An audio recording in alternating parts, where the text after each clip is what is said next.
या परीक्षा का मैदान, जीत उसी की होती है जिसका मन उसके वश में हो। नमस्ते, मैं हूँ शिवानी भटनागर।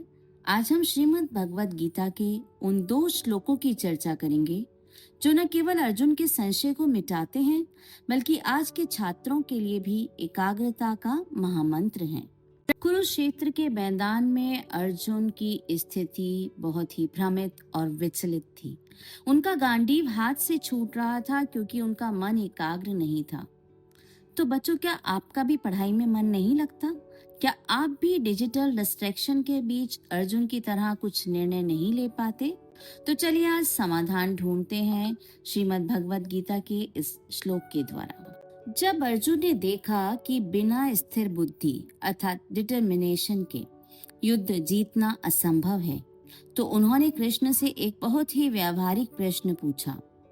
अर्जुन पूछते हैं, हे केशव, समाधि में स्थित उस व्यक्ति के क्या लक्षण हैं जिसकी बुद्धि स्थिर हो चुकी है?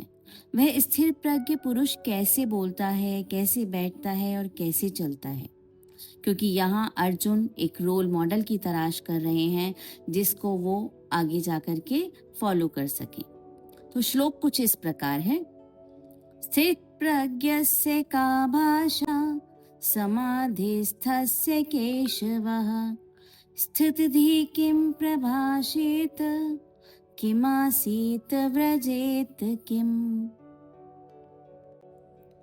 अर्जुन के इस प्रश्न को समझने के लिए हमें इस श्लोक की शब्दावली को भी समझना होगा, जो इस प्रकार है। प्रजाहति यानी सब कुछ छोड़ देना, कामान मन की अंतहीन इच्छाएं, स्थित प्रज्ञ वह योद्धा जिसकी बुद्धि लक्ष्य पर स्थित है, और आत्मन्येवात्मना जब आप अपनी शक्ति स्वयं के भीतर पा लेते हैं। कृष्ण अर्जुन को एकाग्रता की परिभाषा देते हुए कहते हैं, हे पार्थ, जब कोई व्यक्ति अपने मन की समस्त कामनाओं को त्याग देता है और बाहरी दुनिया की जगह अपनी आत्मा में ही संतुष्ट रहता है, तब उसे स्थित प्रज्ञ कहा जाता है। कृष्ण समझा रहे हैं कि असली फोकस बाहर की चीजों को पकड़ने में नहीं, बल्कि मन के भटकाव को छोड़ने में है। तो श्लोक कुछ इस प्रकार है। प्रजहाति यदा कामान सर्वान् पार्थ मनोगतान् आत्मन्येवात्मना तुष्टः स्थित प्रज्ञः तदा उच्यते।